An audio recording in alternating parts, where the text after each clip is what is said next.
Welcome back to our podcast, Take Two, your cross-gen mental health check-in with Lindsay and Stacy. And today, I get to interview Stacy. Oh my gosh, I'm nervous. There's no reason to be nervous. Okay. Like, do I ever do anything that throws you off? Oh my God. Do you ever do... Don't start that way. Not building my confidence. No, it's going to be fun. It's going to be great. The audience is going to get to learn all about you. Okay. I'm ready. Today, I wanted to know what made you want to become a therapist. Honestly, I don't have like a great story because I know you've told a really good story about like you having a therapist and not a I thought I don't have that story really. I feel like I just kind of fell into it initially. I was not a super academic, we'll say, student in high school. Mm-hmm. And so I chose psychology as my major. Because, I mean, I do think I was always interested in stories and people's stories and, like, why people do what they do. And once I got into it, I just loved it. So once I started with psychology in college, you know, I was there. I was ready to go. And I used to go to Barnes & Noble during college and just, like, take self-help books and read them or, like, books about the brain. So I kind of fell into it, but then I think I was in the right place. So like college, it really... Yeah. I mean, I think I fell into it and then I really enjoyed it and got more into it. Mm-hmm. And then the piece of helping people too, I feel like I've always been an empath. Yeah. I know I've told you the story about the Muppets. Any Muppets fans out there? Our target audience for the Muppets. No, I used to have a Muppets album. Okay, how old are we talking though? How old? When you had this Muppets album. Well, I wasn't at my new house yet, so I had to be under first grade. Okay. Yeah. Okay.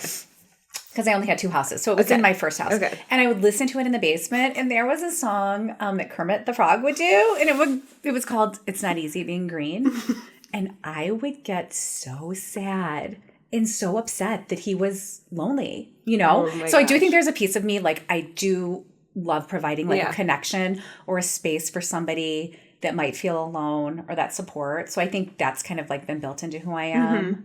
Well, then I have a question to go off of that. Sure.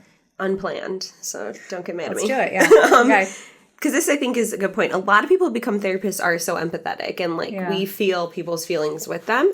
So part of that is why we become great therapists. But also part of that, I think, makes it really hard to leave the work at work. Yeah. Do you find that hard? A little bit. I think I'm better now. Yeah.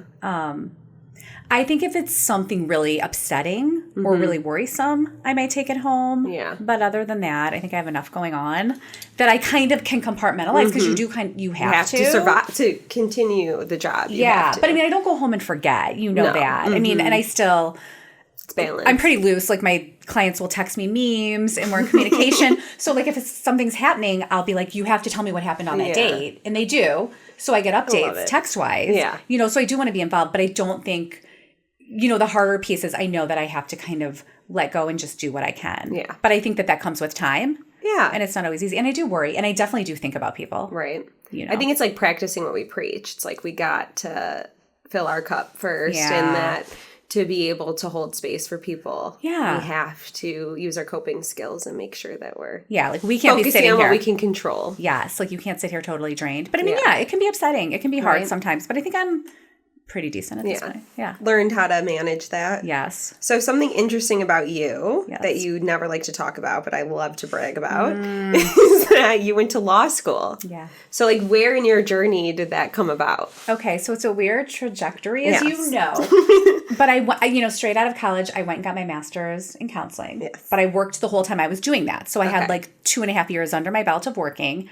I was getting ready to apply to PhD programs in psychology. Just loving school. Well, I love school. You know that. Like if I could be in school right now, I wouldn't be sitting here. Like I'm just not like that. I do not. I mean, I love learning, but the school piece. I know, and I never did. Like I said in high school.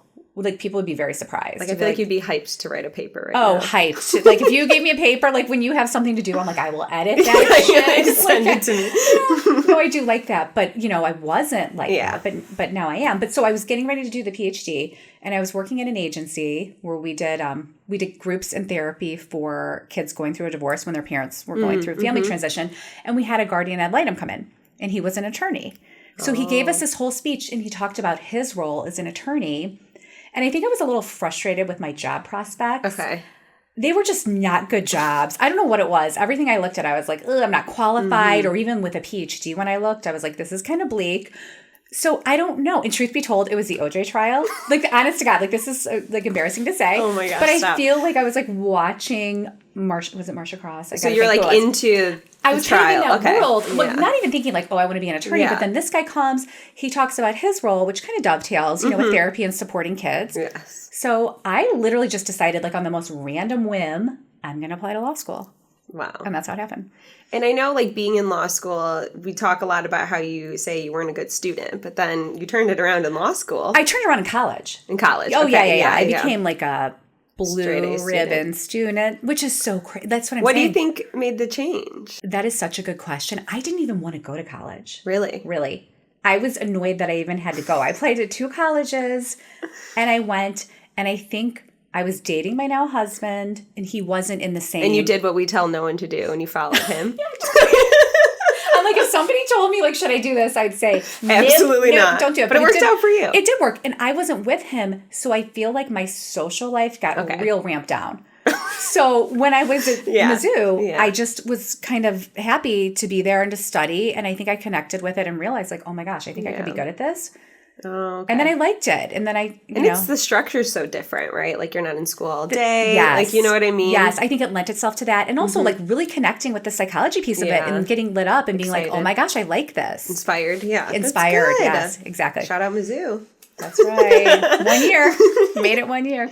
Okay, so that's a little bit about your journey. And then you went to law school. But even in law school, you talk about your experience. Because we talk a lot how I'll be like, oh my gosh, that was so sexist, or that was like a microaggression. You're like, my level of what is inappropriate is so different because of when you went to law school. You share a lot about some experiences you had as a woman. Yeah. You want to share any of those? And I know we've talked about it before, but I think we've made some strides. Yes. But definitely the men or boys, whatever it was, that I was in law school with, you know, just not giving the credit. I told this on our podcast before, but I'll say it again. The one story that sticks with me is when I got the award for the legal writing class. And then I found out after the fact, someone told me that the men in our class were saying that my husband probably wrote my papers. Mm-hmm. And I don't know, to me, that's just so interesting. Why would you ever say that? Well, to set the record straight, did Paul write your paper? Do you think Paul wrote my paper? I do not think Paul wrote your paper. Yeah, like, I think anybody that knows the situation knows that Paul did not write my paper. I know you wrote your paper. Yeah, but just that assumption is so... Like, you couldn't have done it on your own, obviously. Yeah, or like, we don't believe that she could have done this. Yeah. And you talk about how you tried to join the study group. Yeah, and they said no. Denied. Yeah, they said no. They told me no. So, you know, that's okay. And that's, you know, somebody's perception of you. Mm-hmm. You don't have to internalize that. And I didn't. Yeah. I never felt bad about myself. That's good. No, I really didn't. I thought, like, that's your loss. I knew at the time, even before I knew I was going to do well, I would have added to the study group. And guess what? You lost me. Now I'm not there. Yeah, you lost me. So it was interesting. There were some experiences that really made me realize there are these perceptions or like a bias. Assumptions of you. Yeah, that I couldn't do it, you know, because I was a certain way. So you go to become a therapist. Then you say, OJ's on. I kind of want to be a lawyer. I'm kidding. Blame OJ for this whole debacle. But then you go to law school. Yeah. Okay. Yeah. And then what happens with your career? Okay, so I worked at a law firm. I never did help the children. I did not work at the guardian's office. After all that. Okay. No, after all that, because I volunteered there one summer. And it was just tough. Was it? It was tough. It was a lot of abuse, a lot of... And we talk about leaving things at home. Yeah, that's next level. I was like, I don't know. This is bugging me. Yeah. I don't think so. I thought I'll volunteer. You know, I was like, I'll pro bono it or I'll find a way to still be helpful. But I did end up working at a corporate law firm. Okay. And I did employment law, which I like to say is not totally out of the realm of a therapy world because it's relationships. People. It's really law. It's governing the relationship between the employee and the employer. So you're still dealing in relationships. Yeah. So I feel like there's kind of a thread through the whole thing. Yeah. So I did that. And then when I had my daughter, it was actually a little before I had my daughter, but I left the firm. I was fine. You know, I liked it. It wasn't bad. Like, I actually liked working there and I thought it was interesting and I met interesting people and did, you know, it was kind of like grunt work, but it was, I didn't mind it. I was okay to leave. I knew, you know, my mom had stayed home. Yeah. You wanted to stay home. I did. I wanted to stay home. So I stayed home after I had her and then I didn't go back. I don't know how many years it was, but I had 2 kids after her. So I had 3 kids and I was home until I think she was maybe in 6th grade. Okay. So I was probably home for what, like 12 years? Yeah. Maybe. So it was a long time. Yeah. And I liked it. Like I really, really liked it. I loved having kids. I loved being pregnant. I loved when they were little. Yes. But I think as they got older and they were gone, I definitely wanted more. And I wasn't sure what that was going to look like, but I did want something. You were ready to get back in there. Yeah. And you did, I remember you sharing a little bit, like sometimes it can, I think for a lot of new moms, it can feel a little isolating. Like going from working at a huge law firm, you're surrounded by people all the time, and then making the choice to stay at home and enjoying it, but also there's an element of like... Well, I didn't really enjoy it like right away with her because it was a rough go. Yeah. And I was in Chicago. I didn't know a ton of people in Chicago. I didn't have a lot of support. It was hard. It was actually hard. I think if you would have given me a job back at that point, I would have been like, yes, I'm ready. Yeah. I'm ready to go. Like, get me the nanny. But it wasn't really an option. Yeah. You know, I had said like I'm gone. Yeah. So it was hard and isolating. And I think that it can be hard. But then when I moved here, I moved to Park Ridge and then I met a lot of people. And then it felt like it was more support and it was more fun. Yeah. It is more fun. Like if you know people and your kids are friends with people. But it was a little rough initially. Ugh, and it can be isolating, you know. Yeah. But then you found your people. I found my people and I had fun. But then I was like, you know, I think I'm ready for a little something. A little something. And then you met me. And then I met and you. I don't do a little something. Well, I did a little something before I met you. Yes. For those of you who don't know, and if you've listened to our old podcast when I was tricking Stacy to become a co-host with me, you probably already heard this story, but we're going to share it again.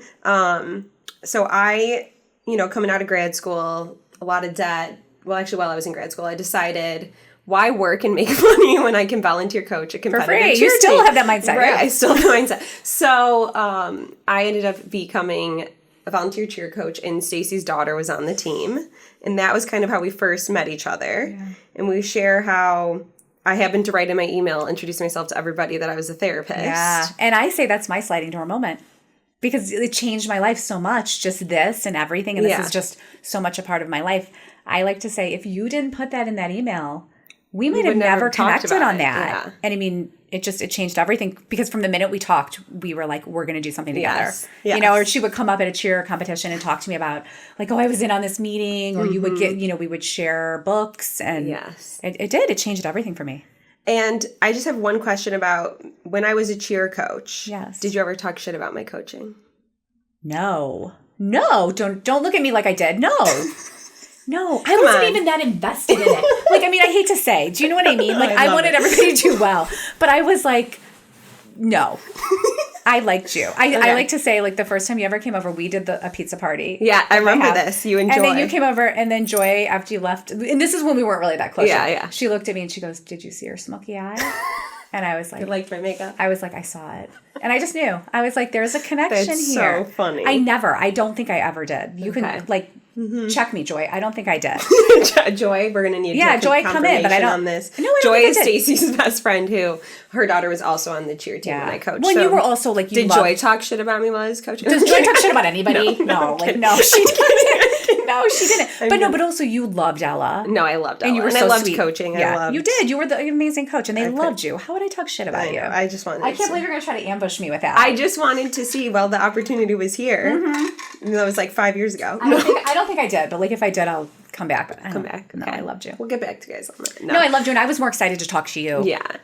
We had fun. I think I had so much fun coaching and like getting to know everyone. But definitely, I remember Ella came up to me, I think, one day at practice, like, "Oh, my mom told me to tell you that she's a therapist too and is getting back into work." And I was like, "What?" I was so excited. So then that's how we kind of started talking about it. And that's the sliding door moment for me, because honestly, if you didn't write that, and if I didn't tell her to do that, and if Ella just chose not to tell me, honestly, we wouldn't have. So shout out Ella. I do think about that sometimes, because this is just such a big part of my life. Yeah, and you're such a big part. So no, I'm so happy. Yeah, no, me too. And we lucked out, because like we knew each other, but we didn't know each other like. It's not like we knew each other for years on a deep level. No, you think you can know somebody and then you work with them, and I think it can be very different. Right. Yeah. And so I think we lucked out. We did. Huge. Yes, we did. So essentially how the practice came about, you were already working at a therapeutic school. Yeah. I worked at a children's hospital in their inpatient psychiatric unit and then their partial program. And then I worked at a private practice. You started working at a private practice. Yeah. And then I think, did I just call you one day? I don't even know how. I don't know. I feel like from the beginning, you were like, we should have a private practice. I was ready. Like I was getting recruited from the cheer like stands. I started early on. Yeah, in the she recruiting started. process. She did it. It was kind of like the podcast. Like you just got to get in there and work me a little, and then I'm like, okay, fine. Yeah, I know, because when you say that, how did I decide? I don't think I decided. I think you decided. But it did take me. I was a little bit resistant because I remember you were. It was scary, and I was like in a decent situation. Yeah. I was working at a practice. I had clients. Well, you have 3 kids who are like very active kids. It's not like you know, to take that on. Yeah. It's a little bit of a different level to say. For me, it's like good. I don't have any You real got children to take care of. My cats, but they're newer. Exactly. You didn't even have the cats. No, I had nothing. Yeah. So I think you had approached me, so it was just a matter of you deciding, me jumping on, and then I think at one point you were like, "I'm going to do it, with or without you." So get in here. Kind of. I was in Miami. I still remember we were in Miami for cheer.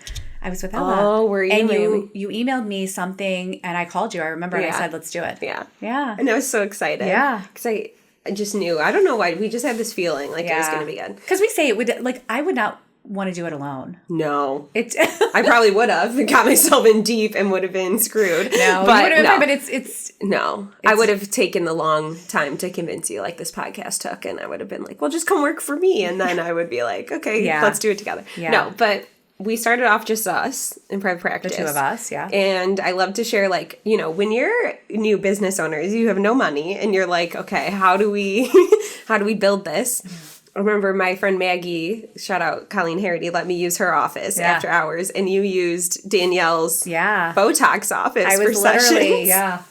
So we started off with like nothing, and we within the practice, and we got some clients, and then we found some office space. Yeah, and now.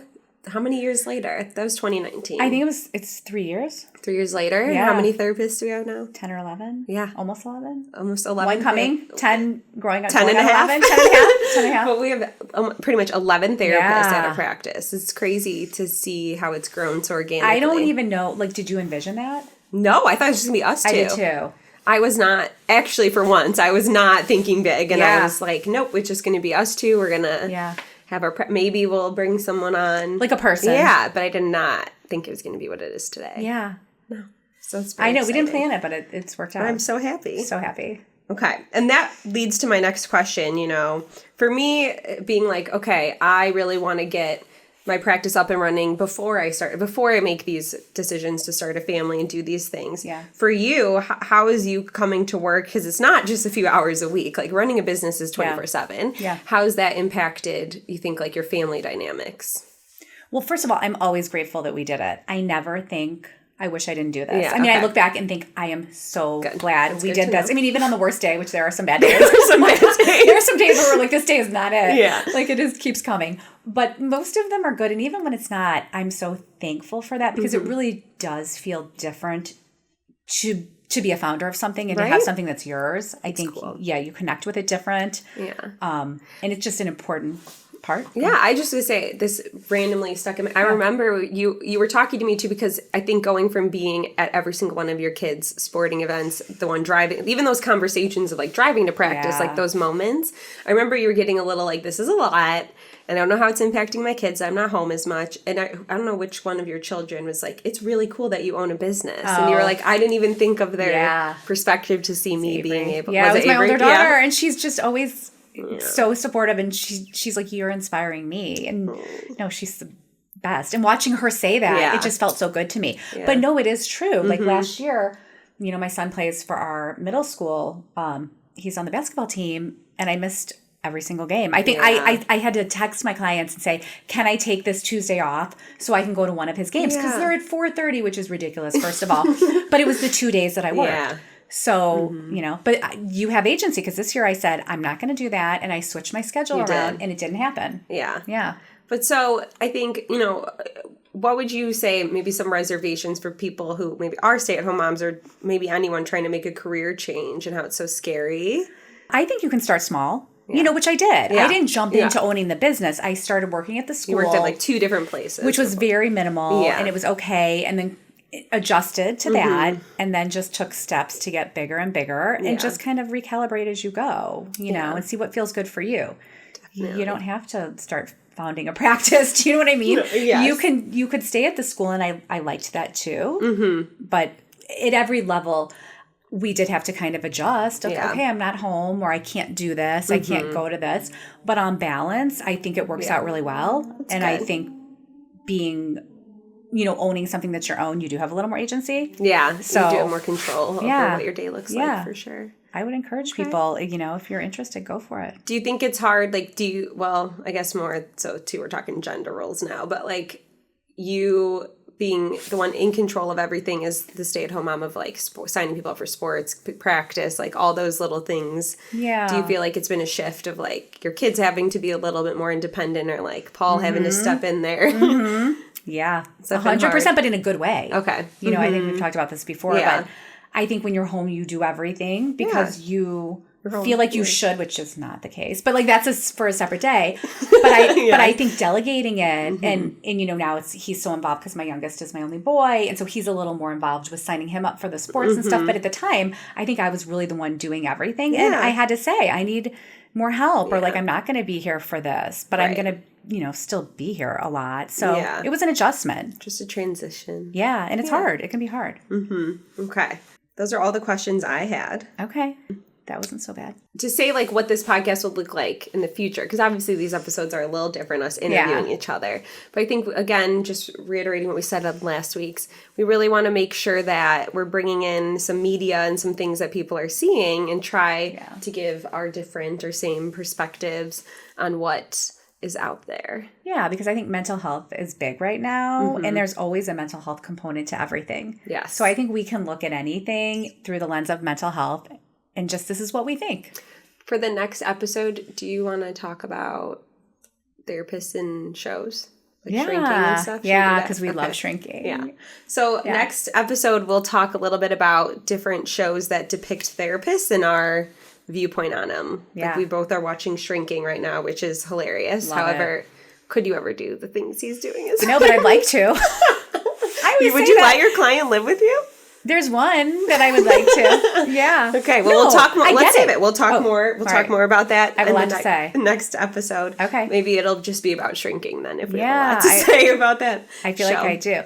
Okay. And let's just say before we go, what is one way that you have or that you could take to this week for your mental health? Like take 2 minutes. Yes. To check in. Well, I'm stressed because I'm going to be traveling a lot. Yeah. And I feel like I'm just kind of letting it ruin my week because I'm just like worried. In your head. Yeah. So I think I need to like take 2 minutes, check in with myself, and also take the time. Like, we talk about how to utilize the 2 minutes, which whatever would help your mental health. Right. I think I need to just like actually look at my schedule and realize like it's going to be okay. Okay. Like I have everything planned out. I don't need to be worried about it. Yeah. And like, what do you need to get done? Yeah. And you can. Exactly. You do have a lot of travel though. I know. Well, don't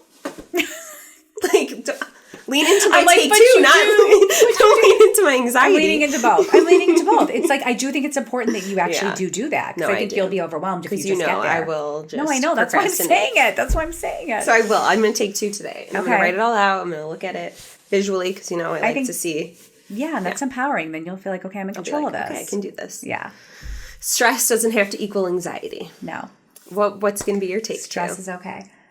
I've been working on stopping and tapping into my breath when I'm getting triggered or escalated, and just stopping it's either the stress train or the anger train. Okay. Whatever it is, trying to really stop. Do you have a specific example? I just think if I'm getting really frustrated, like at home, let's say. I mean, yeah, you're balancing a lot. I know. Yeah, I can think of an example that I won't say, but at home getting really frustrated with things a lot and where I want to react. And then I really am trying to be mindful about stop.